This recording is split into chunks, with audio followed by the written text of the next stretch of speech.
Marlins game. The people, even in the fancy schmancy seats behind home plate there, everybody's on their cell phone and nobody's watching the action. Nobody.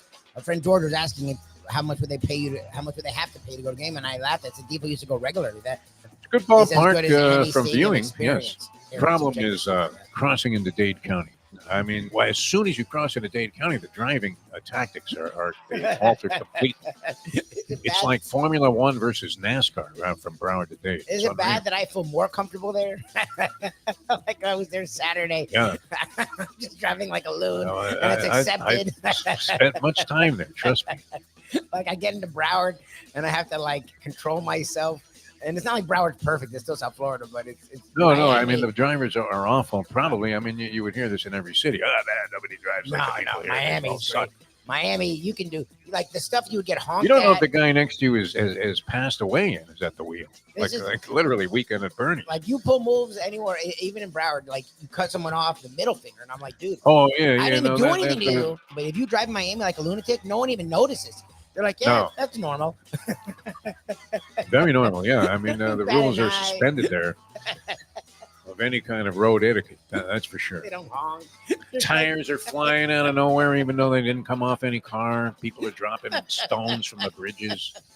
The fuck? The time. Wake up with Defo, joined by Lubie. Welcome to the Defo Show.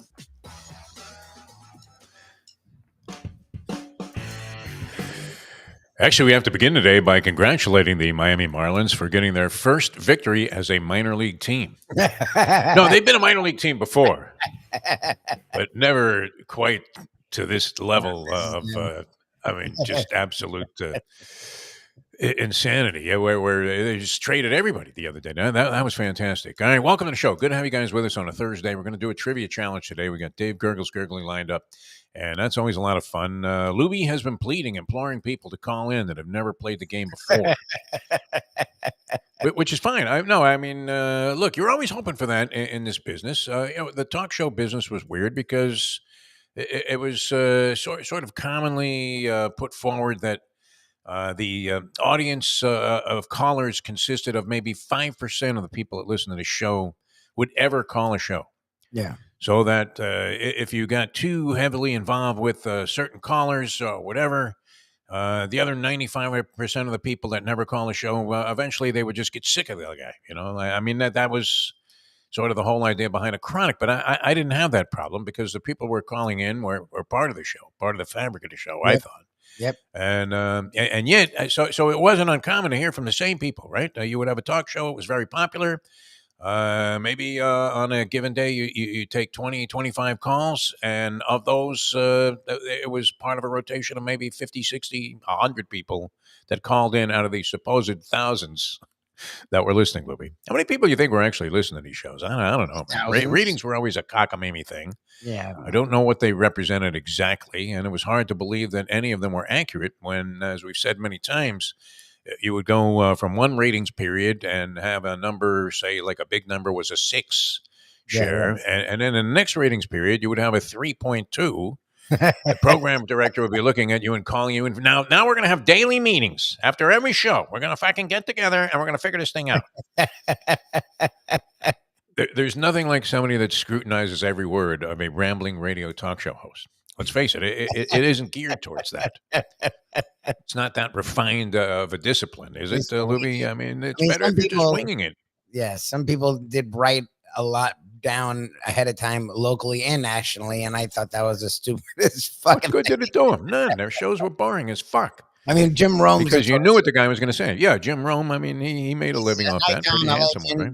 But he's also known for, like, pre-scripting, like, half of the show, and it's like, okay. Sounds like everything he says is scripted, doesn't it? I mean, if you really think about it.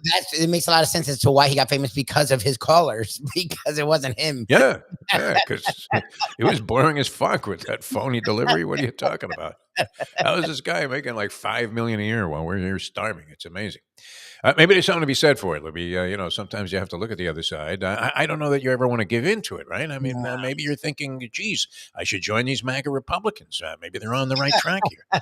There you go. I have friends every day that I have great respect for in many, many ways. And that they start with the Trump stuff. And, I kind of laugh about it now. But, Yeah, and especially after yesterday. Wow, My that was favorite great, is Libby. they could have watched that yesterday. And I'm watching it going, there's going to be Republicans going, well, he's really taking on these black women journalists. And he's Oh, they like, were bragging about it. Yeah. they're just asking, they're not doing it. They're all they're doing is following up, whereas the other people don't. Like they'll ask a question, he talks about the birds and Hannibal Lecter, and they're like, oh, okay. Like you with Peter Gammons and Alex Rodriguez, like these journalists are like, no, we asked you a question. There was nothing wrong with the question. Just answer the question. Like, and he would flip out. Like, oh, this was great yesterday. Not even Malvina Lathan could have given this round to Trump. I mean, yesterday the scorecards were all unanimous decision, and it was beyond the first round knockout. First, you had the stumbling, bumbling Trump, laced with. I mean, who looks like the guy that's laced with dementia right now? His answers. Now, granted, you're not necessarily expecting sort of an attack question like that the first thing, and as he said, you don't even say hello. All of a sudden, not that this woman was wrong. I mean, I loved it. Right? You're applauding the fact that somebody's actually holding his feet to the fire for insane, batshit, crazy stuff he said in the past. That give an indication of where he's coming from, especially with regard to women and minorities. I saw this guy. A lot of people don't like this guy. I find him interesting, unless he's just full of shit completely. Michael Moore, the documentary guy that, the famous scene with Charlton Heston and the guns and everything. He was popular, and then it seemed like he became sort of insufferably, just giving you the kind of conversation that you thought that this guy's full of shit. But I've come back around to thinking, hey, I want to hear what this guy has to say. I don't know about you. Are you familiar with this guy, Michael Moore, Lubie? I like. You've seen him, right? Fahrenheit 451, the Columbine thing he did was great. I like that. He did what a lot of liberals did, and he went. It's like what about Republicans did, where he went so far left where he lost me. And the problem is he's like so into the conspiracy theory where he thinks everything's a conspiracy theory. And I'm not saying there aren't. I know they exist, and I know the government does a lot of crazy shit behind the scenes that we don't even want to know about. I'm not saying that's not true, but he makes everything a fucking conspiracy. And for me, he's out there, no doubt. Yeah. Last couple of times I've seen him, he was somewhat rational, and I don't know if he's right about this. I would imagine that this would be a fact that the Democratic Party would want to get a hold of and just parade out there. That at one time, Trump and his old man had 7,000 apartments in Brooklyn and Queens. And he was saying that when the applications came in, if it was a person of so-called color, which is not really a term that I find all that flattering either. But at any rate, if you were black, they put a C on your application.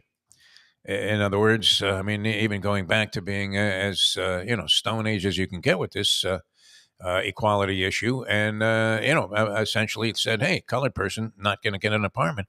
And supposedly, this was his fact that he said yesterday. Michael Moore, at least he contended yesterday, that of the 7,000 apartments, a total of 7 were rented to minorities, to black people. Of the Trump apartments. I mean, Donald Sterling had a better record than that. Yes, Donald Sterling's had them. If that's true. I mean, if that's true. He had black people in his apartments. He just treated them like utter garbage. And Trump wouldn't even let them get the fucking apartment. I mean, label it with a C. I mean, coloreds over there. Get out of here, man. So anyway, yeah, this was beautiful yesterday because not only did Trump make a fool of himself, but with the whole thing about that Kamala Harris turned black all of a sudden. I mean, you're in front of, for God's sake, I guess he does this on purpose. Does it work? Because I wasn't sure Kamala Harris was going to be strong enough to, represent the side of the equation that we would be on, which is anybody but Trump. If somebody was representing even ideas that I was sort of opposed to, but at least did it with some kind of dignity, you could almost see it. But in this case, it's just, a complete buffoon, right? Laced. I mean, did he not look like he was just laced with dementia yesterday? It's so weird to me. Like I loved Florida State. I love Florida State. Jameis Winston got put under accusations. We know I like Jameis Winston. I still didn't defend him. I just said he's not automatically guilty. Like I'll never understand loving any entity, even especially a criminal. Like if someone's a fucking scumbag, it really makes no sense to love them that much. But to love any entity so much that you can watch reporters ask questions about things the human said with his mouth, and your response to that is them playing the race card. Maybe he should shut the fuck up. Like whatever he does. Maybe now, he should have a better answer. He goes there. Don't literally. The thing you just said is, first of all, racist as fuck. One, and two, a lie. They've shown in her applications for fucking college, it says black. When she was going, she went to Howard University, for God's sake, and she was in the black, which Trump claimed he saved, woman sorority. Hello. And this was great, Lubie. I tried to get you on this yesterday because did you have Kamala Harris in your speech class when you were at Florida State? Because I mean, this was one of the most well composed, well delivered, and I was going to say I wasn't like convinced that this was a wise choice by the Democrats in the beginning because I hadn't been overwhelmingly impressed with her at times when I've seen her speak in the past. But I mean, she really grew into this spot. Either that, or this is a woman that takes coaching very, very well. Because I mean, this speech was Martin Luther King-esque yesterday that she gave in front of this black sorority, Louie. You couldn't help but think. I mean, the contrast where it was so. I mean, absolutely startling and diametrically opposed to each other in terms of their just composure as a person that you would want to have running the country, right? One's talking about, hope for the future and things we're laying a foundation for. And the other guy is saying, well, I don't know, is this a black woman or what? Because if she is, then, I mean, they nailed him on the whole DEI thing, all of this. And J.D. Vance, he says yesterday, okay, Trump literally, and they weren't aggressive at all. They were just asking. No. They were a little aggressive by the standards of what you usually get. Hi, Trump. How are you? Yeah. So how is the campaign going? Gee, Donnie. Yeah, good to see you. Vance is really a firecracker. No, you're right. It wasn't fucking OWN. It was a bunch of black fucking people who were getting shit for having him there. So they asked him, look, man, you've said these things. Why? And what do they mean? And he then not only did not answer the question, he leaned into the racism. And then he he was getting further and deeper. It was kind of like watching Biden fumbling through the debate. You are exactly saying what I'm saying. He then leaned into the lunacy. So here's the deal. If you can watch that, and the Republicans are, Scott, who's not a Republican and who's not a Trumper is literally saying, I mean, he's doing it. You all can read it. He's literally saying he beat them. He did. No, if you can watch what happened yesterday, and listen to what he said and read. You don't even have to have ears. You can read in closed captions now. You can listen or read what was said and take from that. Trump really took it to him. You watch the debate. Even I didn't do this and was like, wow, Biden sounds like Lincoln. Biden really sounds like Obama or Bill Clinton. Like that's what, if you watch that yesterday, you can love Trump. You can vote for him. You can support him. You can have the goddamn placard and the fucking flag.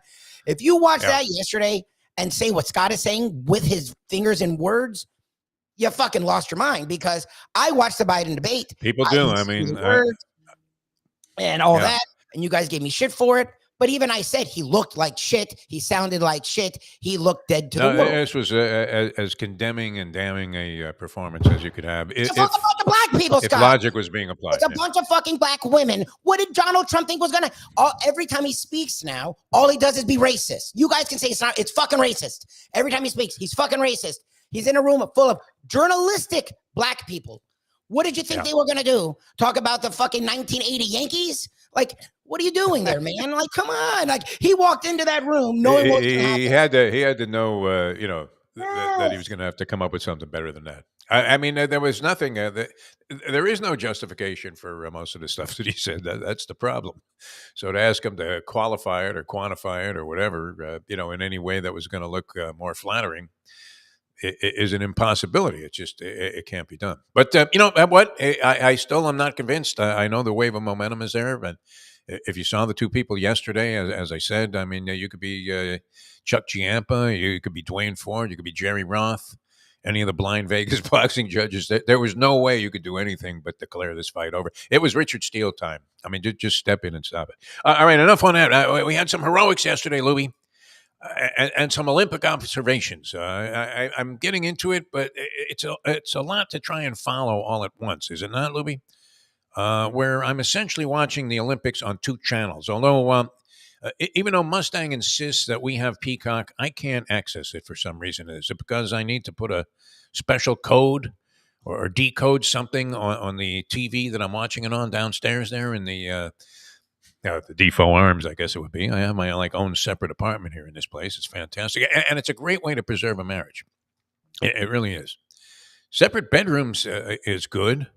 What do you think, Louis, about this concept? You're still too young to appreciate this. See, the separate bathroom thing is fucking clutch. I don't know about separate bathrooms is an essential. What are you talking about? You share a bathroom with Shirley? No, we don't. Because of the early mornings, ever since we moved in together, before engagement, before marriage, I always use the other bath. I mean, we were up at like 4 in the fucking morning, and she's not. Yeah. Well, you were disappearing at a time where you didn't even want to be near the room because she would start screaming, "Why are you waking me up?" You're like, "Because I'm going to work." What do you want me to do? No, I don't know. I was always, and that was one of the reasons that this whole thing got started with me. And I can't say that I mind it where, you're in another bedroom because you don't want to disturb the person that, when you're tiptoeing out of the house at 4 in the morning, Libby. Separate floors though is really, this is where it's at. I could see now. It's surprising that J-Lo and Affleck are breaking up because they had 32 bedrooms. They couldn't find a place to just slip in there. Anyway, this is a little tough to follow because how many channels is it on? The Peacock stuff, though, I think is relatively sort of outside the box in terms of stuff that you would really grasp onto in Olympic competition, even in games that you're not that familiar with, right? Because you were talking yesterday, Louie, about how with rugby, you really don't know the rules. And a professor watches rugby, bets on rugby. He's never watched and he doesn't know the rules. He does Australian rules football. He doesn't do rugby. Okay. Supposedly there's a difference. Oh, no, there's a big difference. I think. I want to say, yeah, because you don't kick the ball through goalposts in rugby, where you do the drop kick there in Australian rules football, and they got the guy with the little white hat that's pointing his fingers. I kind of understood Australian rules football when it was the only thing. Remember, it was one of maybe a handful of live sporting events outside of Bobby Ches fights. There was little else on ESPN, and women's field hockey, what was big on ESPN in its infant stages, and then massive amounts of Sports Center on a set that looked like it came off the old Steve Spurrier show, where they just had a bunch of old beat-up lockers, and you're thinking, this is the University of fucking Florida? This is how you're representing it? That's real old school. But I think they have like sailing and stuff like that, Lubie, on the... And Lubie's trying to... the reason that... he's frantically maneuvering there is he's trying to connect with Gurggles. Oh, do we have him? Yeah. Gurggles there. Yeah, Gurggles. Oh, okay. There he is. Look how handsome he is. So I was going to say on the Peacock, though, I think they're only showing like sailing and things. I don't know that I would get into, but I did think of Gurggles the other day as I was watching like an unbelievably competitive and wildly contested badminton match.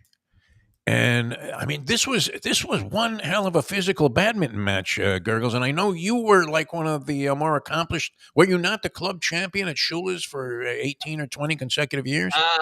Well, Mr. Graham Sr., Bob Graham's older brother, and I actually won the 1985 Kentucky Open. Get out of here! At the University of Louisville. So are you kidding me? Used to play badminton, and we had a great time with that. It's a terrific indoor sport.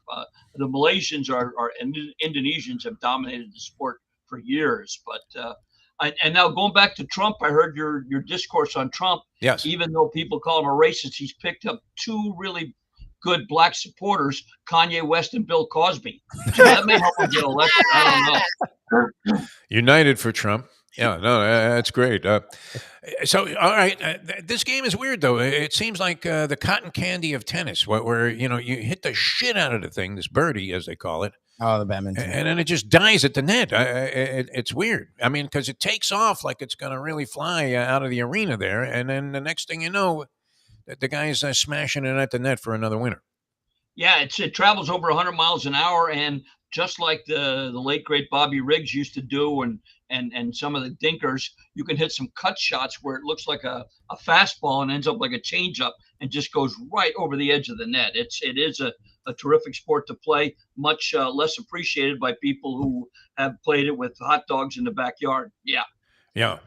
I mean, they used to. I have to say, the physical education in New York, which you would think would be kind of lame, where you go to gym class and everybody just goes in there and smokes weed now, I guess. But they did present you all of this stuff, including I can't picture it. I'm figuring the only guy from the old trivia challenge of the three of us that was probably any good at gymnastics, oddly, was the polyman.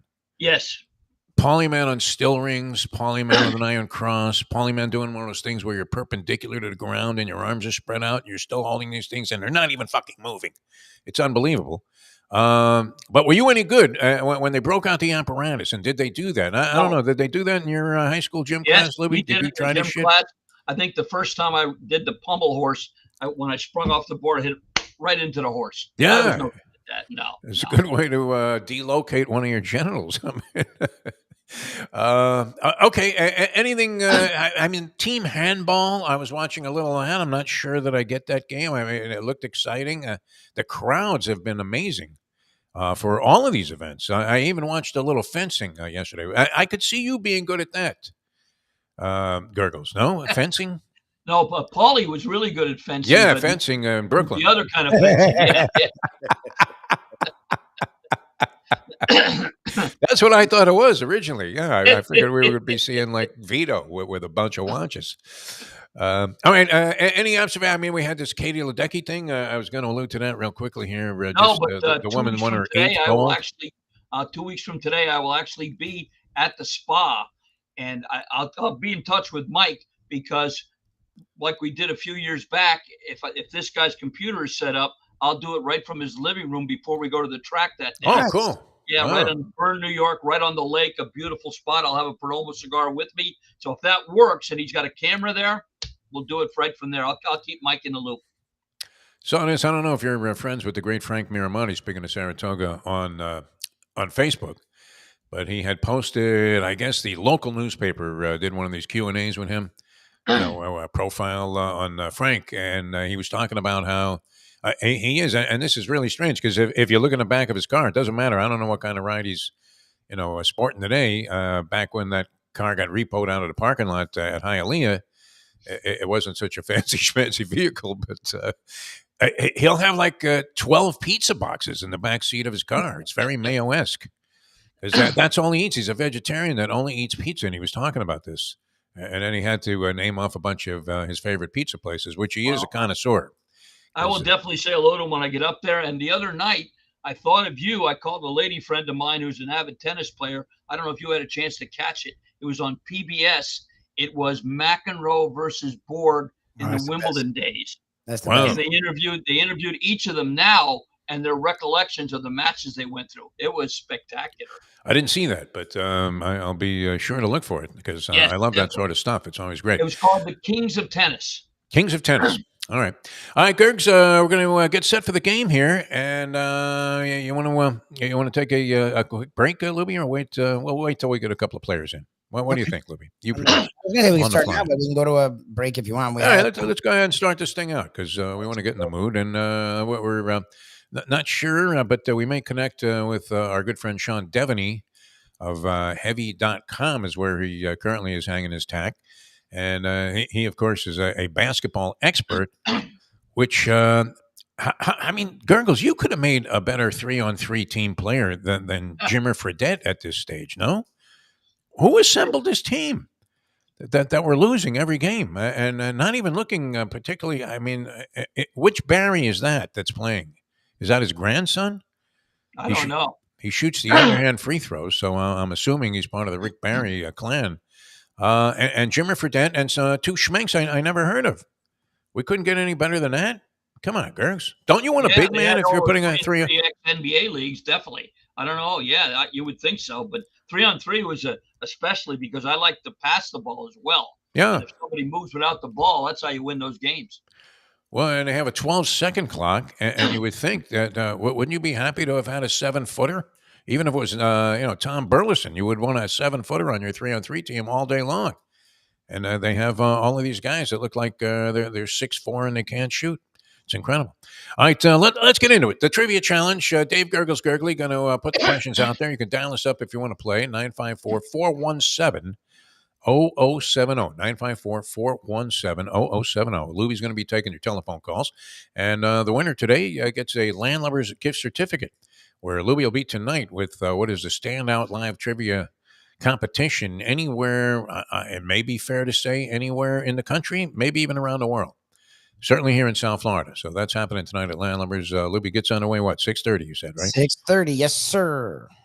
6:25, 6:45, right? That was the reservations at Las Brisas. Yeah, what time? 6:25, 6:40. All right, so here we go. Gurggles, get us started. The traditional fashion, the aforementioned gymnastics. You talk about, he was like the Baryshnikov of the rings, that they called him. In honor of the polyman Paul Massell, here's Dave Gurggles Gergely and some Easy Baseball. This longtime baseball manager on how to have a winning team said, just give me 25 guys on the last year of their contract, and I'll win a pennant every year. Sparky Anderson, Lonnie Anderson, Lon Chaney, or Dick Cheney? All right, roll that scrambler there, Lubie. See if it works this week. Okay. Struggling, but lands on Ron. Ron, you're on the trivia challenge. Good morning, sir. Morning, fellas. Let's go with A. Good job. He is 100% correct. You have 1 point. All right, Ron, Olympics, true or false? Believe it or not, the first athlete to fail an Olympic drug test was a Swedish pentathlete in 1968 who failed the drug test for beer. True or false? Wow. Beer. Let's go true. True? Yep. It is? Hans Wow. Gunnar Lindenwall. He got a little nervous, had a couple of beers, and they failed him as drug test. That's a disgrace. All right. The poor guy got robbed. 2 for 2, going for 5, Ron. All right, baseball, Ron. 1990 saw Ken Griffey Sr. and Jr. hit home runs in the same game versus the same pitcher. Who was that pitcher? Wow. Was it Juan Guzman, Charles Nagy, Kirk McCaskill, or Jack Morris? Go Charles Nagy. Incorrect. California Angels, Kirk McCaskill. Oh, God. I was thinking, it had to be him because I never heard of the guy. All right. And I always figure you're going to throw a jockey in for the D choice in these kind of questions. No. Not that time. 2 going for 7 here, Ron. All right, Olympics.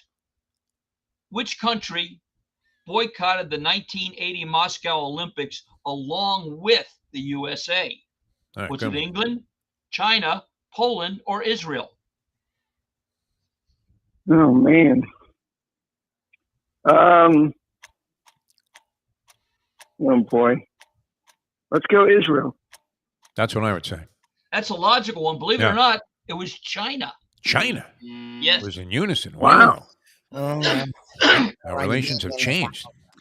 All right, Ron, good try there. Only 2 points, but still a possibility to get into the finals here on the program. You can dial us up if you'd like to play, 954-417-0070. Lubie looking for new blood, Gurggles. We're trying to get some new blood into the program here, 954-417-0070. Tell us about Perdomo Cigars, Dave Gurggles Gergely. Yeah, I'll be going there a little later today, and I'm going to pick up some cigars for the road for my trip in a couple of weeks. You can go there anytime, 5150 Northwest 167th Street on the Palmetto, just a little bit east of the Home Depot on the south side. You'll see the big Perdomo Cigars sign, Monday through Friday, 9 a.m. to 6 p.m. Walk in the door. Nuvia is right there to greet you. The humidor's on the left side, built by our late great friend, the Mad Dog Jim Mandich, and they will help you, whether it's a variety pack, whether it's a whole box, whether it's an individual cigar. They make them perfect one at a time. Cuban seed tobacco grown in Nicaragua, 4 generations of the Perdomos in this business.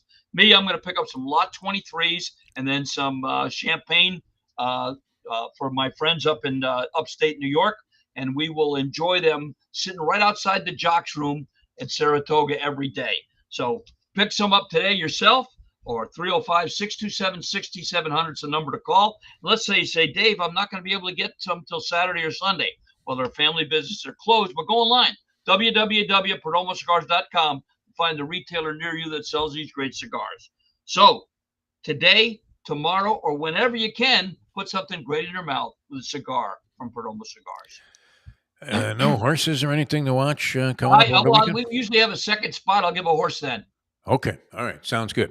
All right. Dial us up if you want to play. 954-417-0070. We're going to continue our quest for championship caliber intellect here on the program. And our next set of questions with the great, and suddenly shining in a different light, the great Dave Gurggles Gergely. Olympics. This British comedian on the Olympics said, performance-enhancing drugs are banned in the Olympics. Okay, we can swing with that. But performance-debilitating drugs should not be banned. Smoke a joint, win the 100 meters, good for you. That's pretty damn good, unless someone's dangling a Snickers bar off in the distance. Eddie Izzard, Eddie Haskell, Eddie Goodell, or Eddie Van Halen? Interesting choices. Here's a scrambler. All right, it lands squarely, and we've seen this man. I can vouch for his good health. Yeah, it's on last week. He was out there degenerating with me at the what is now known as the Pomp, formerly Harris, formerly the Isle, formerly Pompano Park. It's had more names than J.D. Vance, and we welcome Andy to the program. Andy, good morning, my friend. How are you? Hey, I'm good. I'll go with I think it's A. I'll go with A. Good job.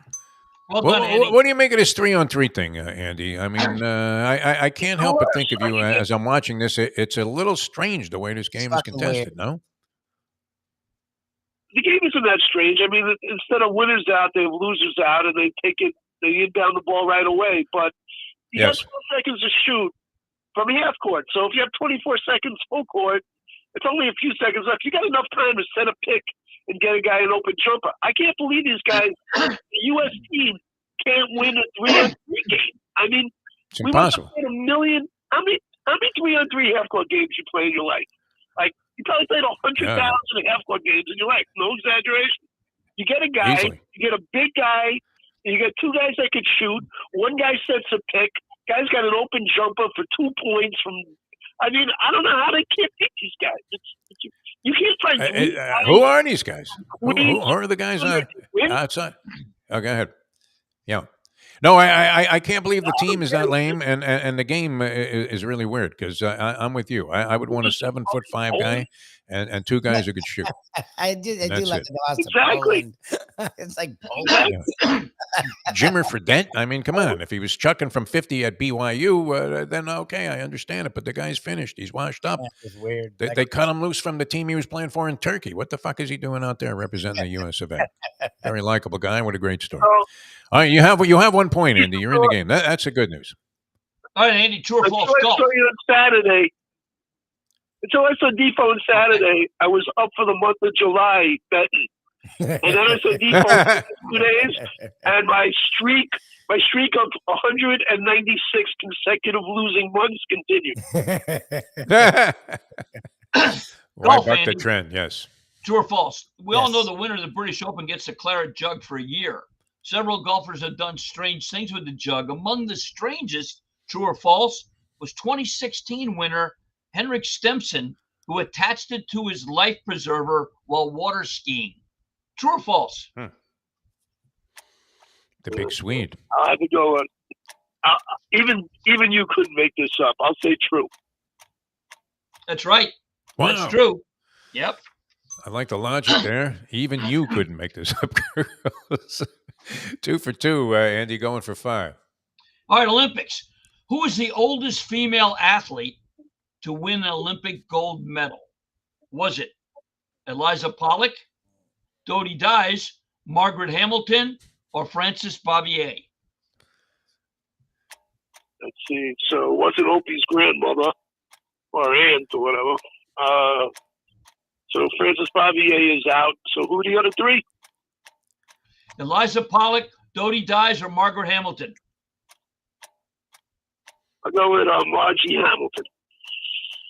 I'm glad he didn't go with Dodie Dyes. No, it's That's Eliza incorrect. Pollock. Margaret Hamilton was the Wicked Witch in The Wizard of Oz. And the Folgers coffee maker. Dana Torres. Was it Torres, the swimmer from Coral Springs? Dana I Torres. thought she was the oldest. Well, anyway, the answer is Eliza Pollock.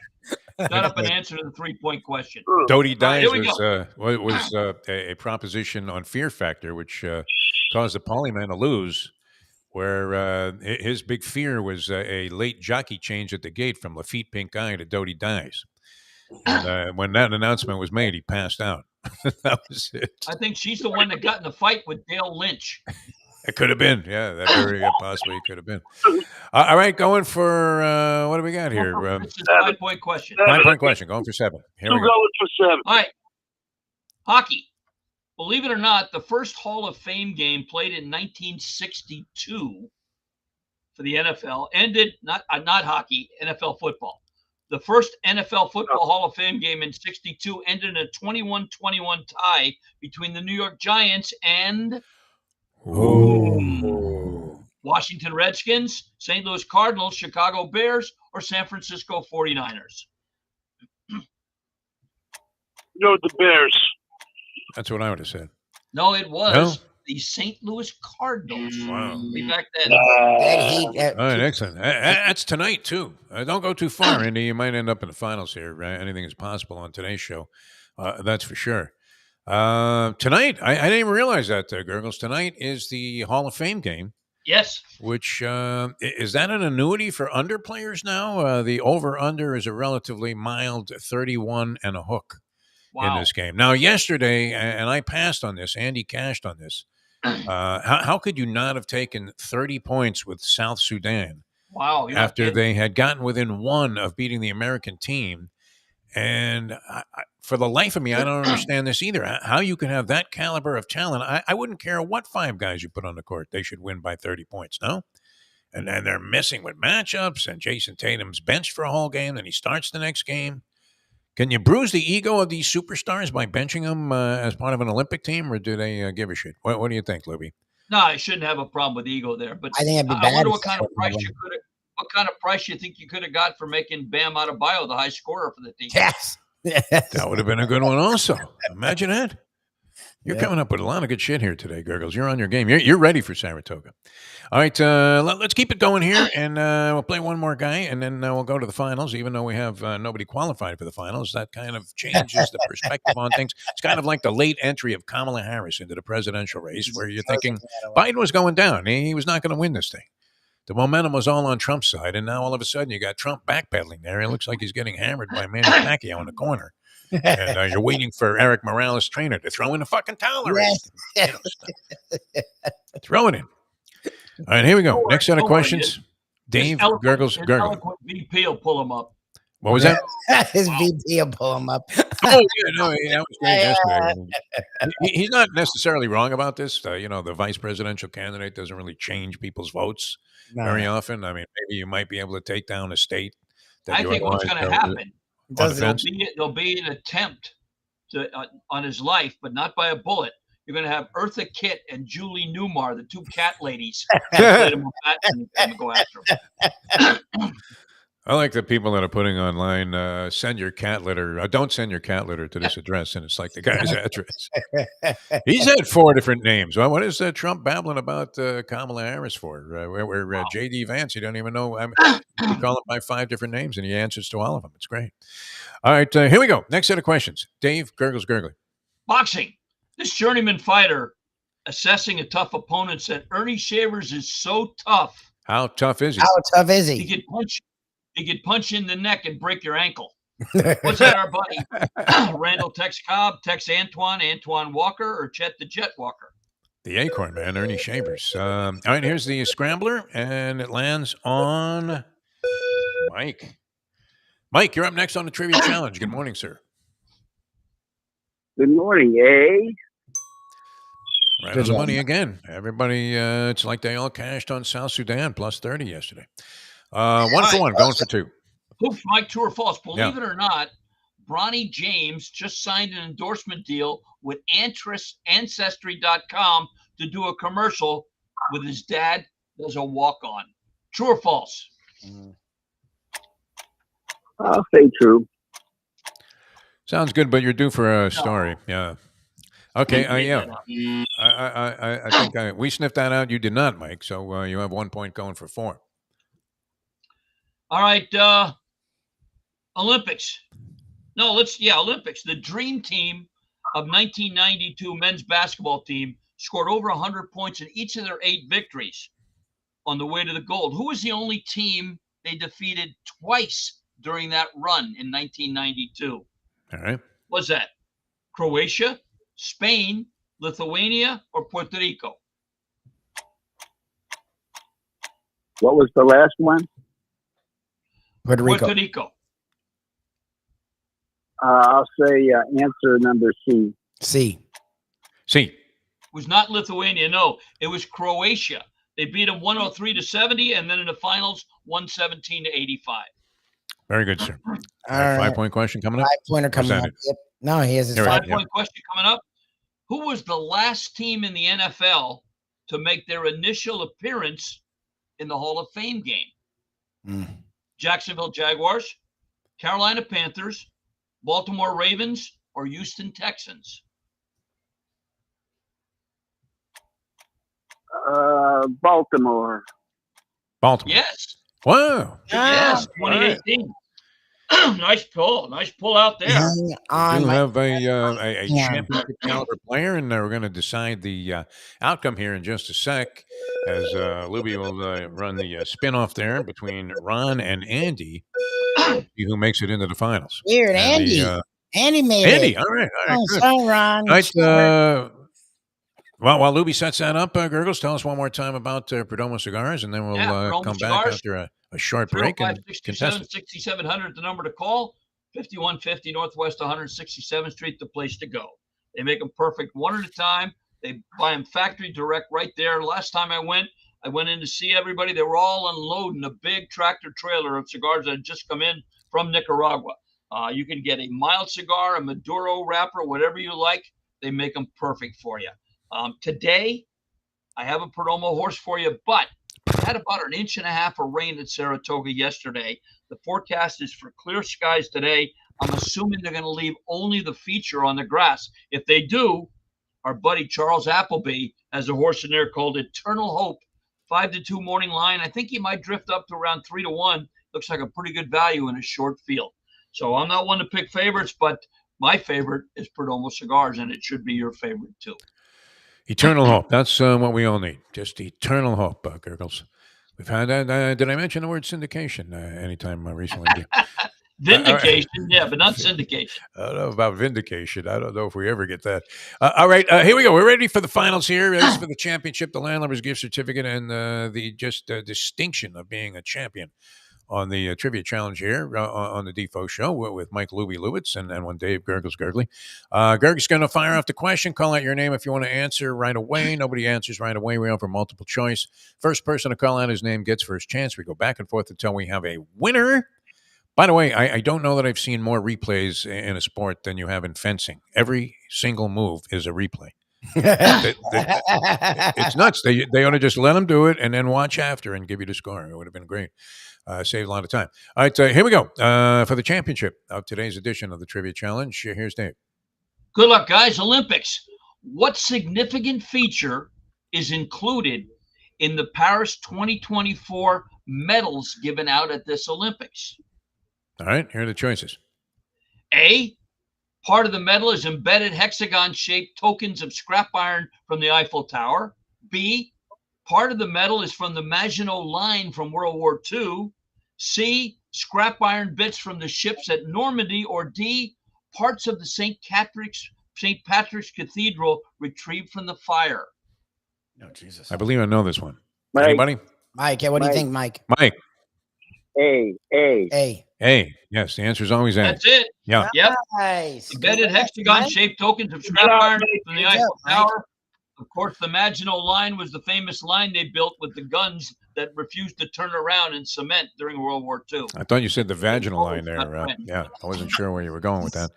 All right, Gurgs, we love you, man. We'll talk to you again next week. Thanks so much. Gentlemen. Have a good one. Week after. Dave Gurggles Gergely, ladies and gentlemen. All right, good session there, Lubie. We're coming back, and we kind of hustled our way through that a little bit because we're going to come back with Sean Devaney, talk some baskets here. Yes. And maybe we'll get to the bottom. I mean, does he should be maybe covering this Olympics? No? Oh, for sure. I don't know if he's there, but he wouldn't be there. Yeah, you can cover it from your couch. Like I don't think he would have got back to you so quickly if he was there. Nah, well, it's later in the day. Yeah. It's an afternoon there. But yeah, I don't think he's covering it, but he, like he's watching the games. I'm sure he has a take. All right, well, have some fun with Sean Devaney, one of our favorites here, and you can catch his work. He is the main guy behind all of the basketball coverage on Heavy.com, which is a standout sports website that you can plug into. All right, we'll come back with more in a moment. Now that the time 8:47. Champions, the outstanding simulcasting room at beautiful Hialeah Park. Yes, the grand old lady of thoroughbred racing has never been more vibrant, and you can wager on the races from the top tracks around the country while enjoying a cocktail at the Brass Rail Bar or any of the fine food served throughout the facility. If poker is your game, you're covered in style, and you can play all your favorite Vegas-style games, including blackjack, craps, and roulette, in Hialeah Park's sizzling hot casino. Get a player's card when you walk through the door for all kinds of generous amenities, including our favorite, free play, when you come out to the ultimate casino and entertainment destination, Hialeah Park. These days, we're all looking for comfort anywhere we can find it. Thank goodness for Landlubbers, Raw Bar and Grill in the Plantation, because they are making sure you are as comfortable as possible. First of all, they're not only open for delivery and pickup. All you have to do is go to landlubbersbarandgrill.com for both pickup and free delivery. You're going to have the best wings in the world. You're going to have a great burger. You're going to have their amazing soups. Again, Landlubbers, Raw Bar and Grill. It's nice and easy. Just go to landlubbersbarandgrill.com for both your pickup and free delivery. Thank goodness for Landlubbers for making you always feel right at home. Are you looking to buy your first home? Have you been turned down for a loan? Do you need to refinance or get money out of your home? Call Michael Kodsey, CEO of Choice Mortgage. He's been helping the South Florida community get mortgages for 30 years. Hi, this is Michael Kodsey, CEO of Choice Mortgage. We have the most competitive fixed rates in the market. Call me 24/7, 561-441-2730. And remember, I don't just work banking hours. To make the right choice for your home, call Choice Mortgage today. This comes from the great Defo Lama. It's the bets you don't make, the chances you don't take, that can compromise an otherwise incredible life, my friend. The only way to get your morning started is with Defo, joined by Lubie, right here on The Defo Show. Welcome back to the show. Good to have you guys with us. Thanks to Dave for conducting the Trivia Challenge. Another brilliant edition, and congratulations to Mike, our winner on that. Speaking of winners, one of our favorites here joins us to talk a little baskets. A lot of mystifying things happening in the world of basketball. And we welcome to the show from Heavy.com. He's the main man there and been covering the NBA and basketball, it seems like forever. Sean Devaney joins us. Sean, how are you, my friend? Or should we say, it's great to have you on the show, but are you coming to us from France? I was thinking maybe we should offer you a croissant. No croissant for me. I'm here stateside. Was able to watch some of the Team USA out in Vegas, but I did not make the junket over to Gay Paris. Okay, and apparently, I mean, this is strange to me. A couple of things. I'm sure you're following this action very closely. Who put together this 3-on-3 team? Has Jimmer Fredette been playing professional basketball anywhere of late? And which Barry is that? And who are these other two guys that are on the team? The way that the 3-on-3 works, it's really what the Olympic Committee wants to do is to make sure that you don't just get a couple guys that didn't make the 5-on-5 roster and stick them on the 3-on-3. So if you've ever played for USA basketball in a major tournament, that's in the World Cup or in the Olympics, then you can't play on the 3-on-3. So that's one of the main reasons why this is why it's a much different team than what you see on the 5-on-5. And Jimmer Fredette has never played for either of those teams, so he's eligible. But most guys, A, don't want to do it, and then B, the ones that might be interested have probably already played for Team USA at some point. So is that Rick Barry's grandson? Who is that? I mean, he shoots underhanded free throws, so it's got to be part of the family. And why wouldn't you? I mean, Sean, you probably grew up like we did. I mean,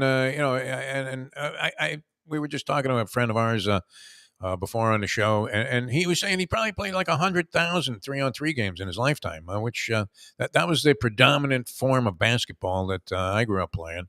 I was mostly 3-on-3, half-court basketball. Wouldn't you want to have like one big motherfucker and then a couple of guys that could really shoot? Are there height requirements on this? I mean, what's the story? It really looks awkward how they assemble this team from a positional standpoint. Yeah, right. Because you wind up with pretty sort of repetitive guys, and not really. I'd want Chet Holmgren out there, right? Exactly. I want a guy 7'4", 7'5", exactly, rim and can drag you out and shoot a three. I'd want Kyrie Irving, somebody who can break you down off the dribble. But again, like those guys aren't readily available. But yeah, I really don't know why they construct a team. I know they have a camp and they kind of go through the camp and they pick their players that way. But they treat it like a separate sport. They don't treat it like an offshoot of USA basketball. It's USA 3-on-3 is. They really do treat it like a completely separate sport. So the big story, and I do always like bringing it back to the Heat, and I do want to talk Summer League and talk NBA offseason, but we are in the middle of the Olympics, and Team USA has gotten off to a pretty good start, demolishing Serbia and then sort of avenging that close win versus South Sudan. They didn't cover, but they were up by nearly 20 most of the second half. But the story is always not who did it, but who didn't do it. And the two names we keep hearing more and more because we're not seeing them is Joel Embiid and Jason Tatum. Look, it's funny. It's what we've seen with the Olympics. As much as we want to have all the stars, and they are star-studded, you do throw in some guys that seem a little, that's weird, with an older Drew Holiday and a Derek White. But again, it's still basketball. You still need to have guys, glue guys, quote unquote, even if it is an all-star team. Do you think there's ill will? I mean, again, Jason Tatum literally is an all-NBA first team. Joel Embiid's an all-NBA first team. Joel Embiid's been an MVP candidate or MVP winner the last 2 to 3 years. And they're not even, the last 2 to 3 games, they're barely seeing the court. Like, do you think that, or do these guys just get it? Do they really just buy into that degree, even if they are top 10, top 5 players in the world? Well, yeah, I mean, I think when you sign up for Team USA, you've got to understand that you might not fit into the pecking order the way you do with your NBA team, first of all. And then you have to understand that it's a different game. I mean, you're going to get matchups where, perhaps Joel Embiid is going to be useful, but there aren't going to be that many because most international teams don't have big guys who you want to match up against Joel Embiid because, they're going to be outside shooters. They're going to be 6'9" and more athletic, and he's going to be a little bit lost on the defensive end. Offensively, he has not seemed right. That would be a concern for me if I'm a Sixers fan. Going back to the playoffs, even he has not seemed right for the last 20, 25 games that we've seen him on the floor, including these Olympic games and the showcase games. So, I think there's probably something bigger to worry about with Joel Embiid. Jason Tatum, that whole thing I thought was a tempest in a teacup. He didn't play.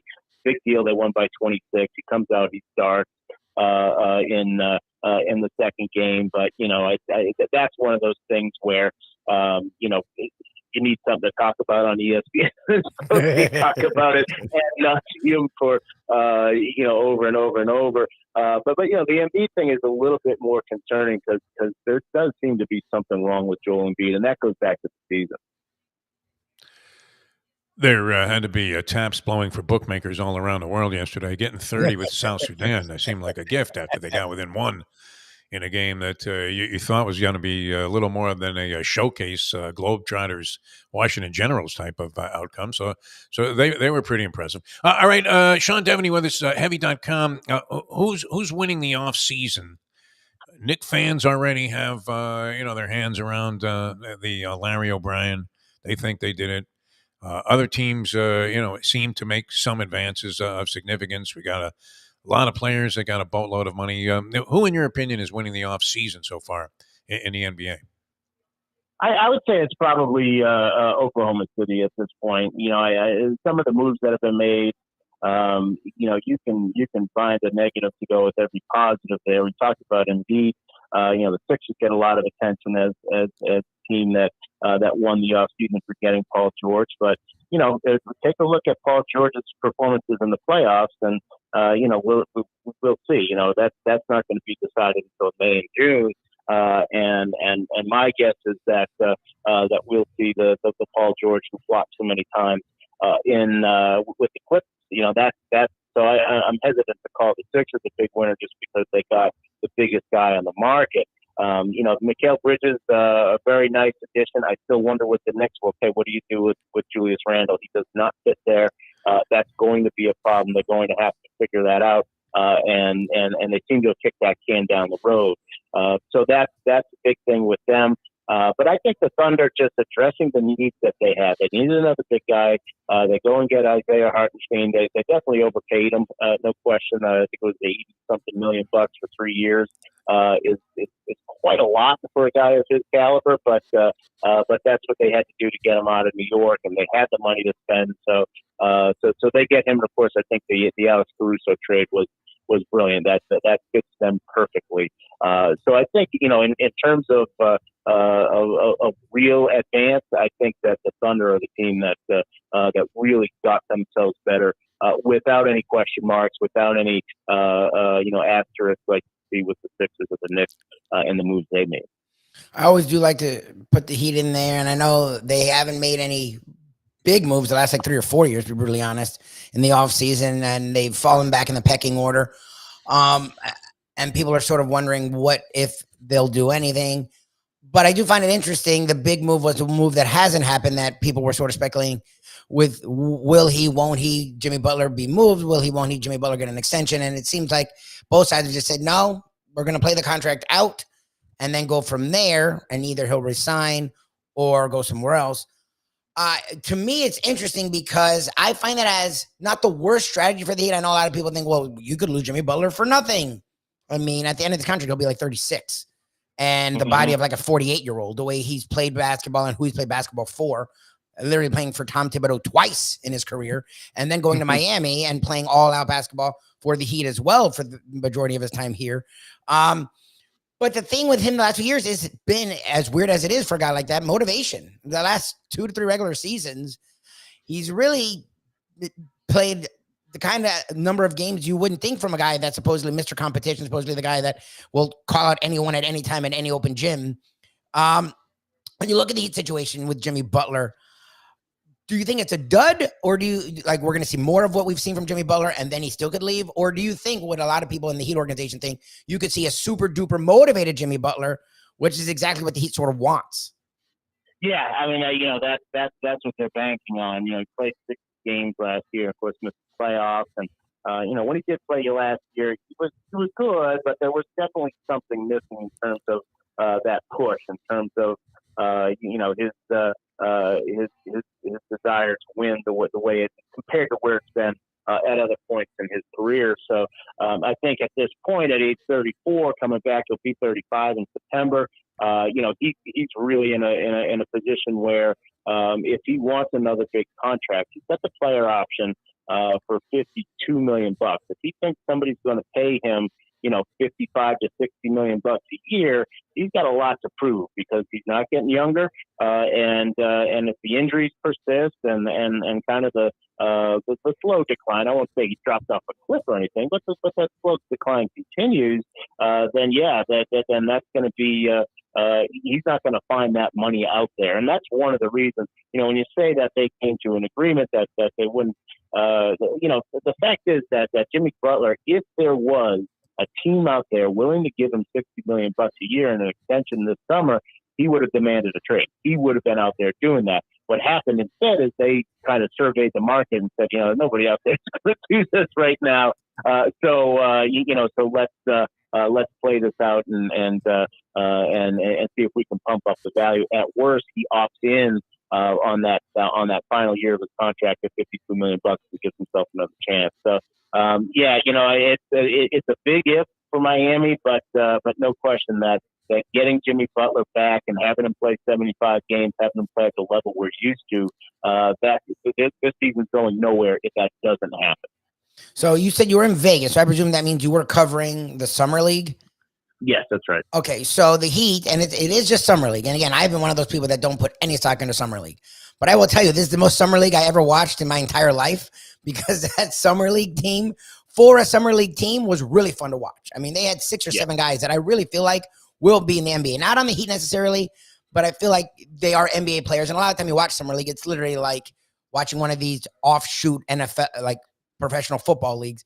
That didn't feel like it. The Grizzlies team was really solid. There was an OKC team, but the Heat ended up winning it. And they really, the Christopher kid, the Alondas Williams, their first round pick, Ware, Johnson, the Isaiah, the point guard kid, the Swider, like these are all guys that feel like they're NBA players. When you looked at that roster, again, you were out there. What were you thinking? Because again, I know it's Summer League. I'm not saying they're going to change the world when the NBA regular season happens, but it did feel like there was a lot of NBA talent on that roster. Yeah, I would absolutely agree with that, and that's always interesting to watch with Miami is how they order the back end of their roster, because they're one of the few teams that they will play, guy number 10, 11, 12. They'll play those guys early on in the season. They're supposed to love to do that. Sometimes it's dictated by injuries, but sometimes they want to see what they've got with these guys. And I think you already saw that a little bit with Drew Smith. What they're going to do with him. They give the two-way deal to Josh Christopher. I think that because there was interest in him, and they wanted to make sure he has some stability and wants to stay with them. Cole Swider, I think, is definitely an NBA player, and they would like to keep him on if they could.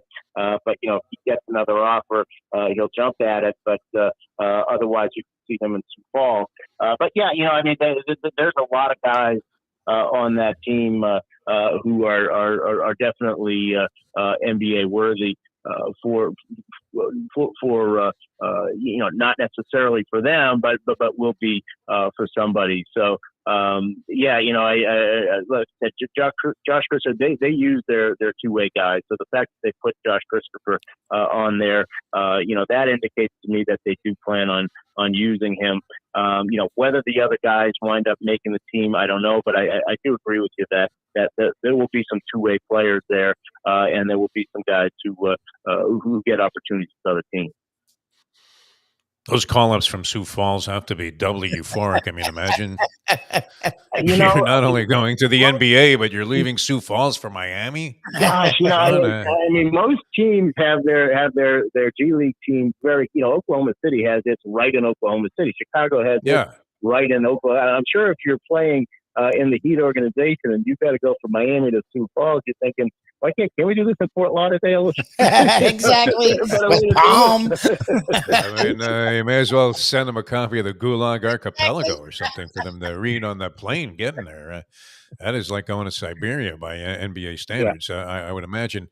All right. You can tell that we love you, Sean Devaney, for the many years that you've been devoted to Lubie's request to have you on the show and the great information that you've imparted and the good conversations, because you were with us here about 15 minutes and we made no mention of Bronny James. You did. So we thank you.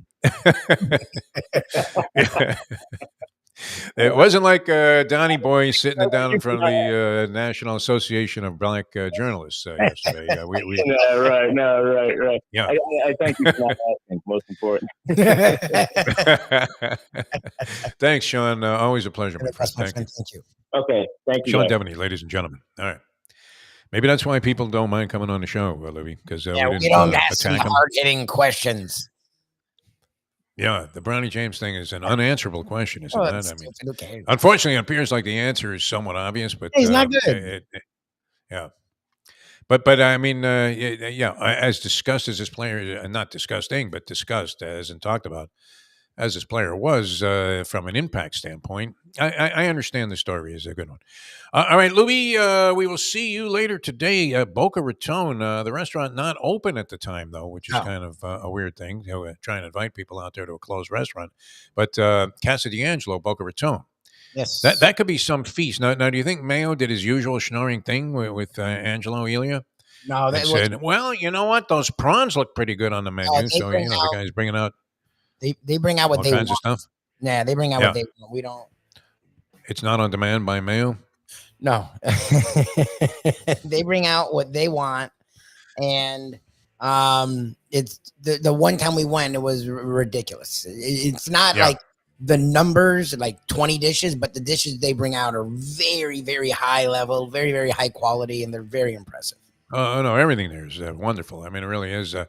I was a frequent diner there when they first opened the Fort Lauderdale location, and then it became more of a thing where you went every few years, maybe. Yeah, I've been there. I guess within the last couple of years, I've been there just one time, and it's great though. Nice place, and I haven't been to the Boca one, so we'll see what that's all about later on today. That's 1:00. Casa D'Angelo.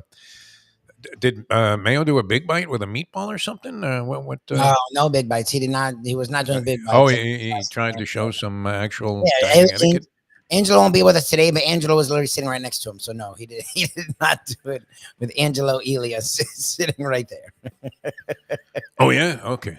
Oh, so Angelo Elia is not going to be there today? He won't be there today. He just went to Colorado. Oh. Ricky, who runs the Boca Raton establishment, will be with us. He's a chef for our restaurant. Okay, because Angelo Elia, of course, was good friends with one of my closer friends in life, the great Francesco, who worked for and with Angelo for a while. He was a chef for many years in Italian restaurants here, and so they have a lot in common. So it would have been fun to come across them today. All right, Lubie, that was a lot of fun. I think that was great. You came up big with Sean Devaney. Gurggles was always on his game. And I appreciate the people who participated in the trivia challenge. We do seek out new blood on that thing. So if you're inclined, we should give it a shot. And I'm surprised. I don't know. I think I'm not sure he wants to, be appearing on a broadcast, but certainly it provides input. Why don't we set up Jim Sarney to play the trivia challenge? With his wide and well-versed knowledge of all sports. I don't know. He was on the chat. It would be hard to put something past him, no? I'd love to have him play. He seems to love all this crazy sports stuff, so you would think it'd be right. Celebrity. I mean, maybe we do a celebrity version next week. What do you think? I hate to deprive are we depriving the regulars of a chance to compete, though? That would be the problem. I mean, by being overly self-indulgent and having our friends play, which these guys are our friends anyway. I mean, certainly Andy. He was wild out there. He hit a couple of things. This guy will bet on anything, though, man. I mean, you think I'm sick, Louie. Oh, no, Andy's bad. He's watching quarter horse racing from Maria Doso Downs on his phone. Well, I mean, there are like 11 tracks flashing on the screens there. More action than you could ever, indulge yourself in at any time. I mean, there were tracks even I wasn't playing. And Andy's like, hey, watch this. I always bet the outside horse. And sure enough, whoosh, there goes the 10 flying through the stretch there for a win. Paying $17.60 at Rio Doso. And I'm like, that's my man. Are you betting the dogs also? Incredible. All right. We'll see you at 1:00 then. Lubie up there in Boca. Yep. I have to drop my dogs off on the way. So if I'm a few minutes late, it's because Holly wouldn't get out of the car. Okay. Which she's not happy about. We haven't taken them to these, overnight boarding places. Which it's one lady, a woman named Tanya. You may need her services at some time with your dog if the professor can't do it, but does a great job. I mean, it has like a giant backyard. All the dogs get along. Nice. But when they're leaving, they want no part of it. None. Zero. Skippy turns around. Holly hides in the trunk. She keeps moving seat to seat as you go side to side on the car to try to get around. It's pretty incredible. So I'll have that going at about 12:00 before I get up there. All right, we'll see you. Thanks so much for tuning in, everybody. We'll see you next time. For Mike Lubie Lubitz, I'm Jeff DeForest. See you next time as we leave you now that. The time. Oh, and then it's off to Atlantic City tomorrow. Yes, sir. That's going to be good. Although we will be with the show tomorrow with 9/11. Let's go to eat a damn snack. Look what they done to my soul.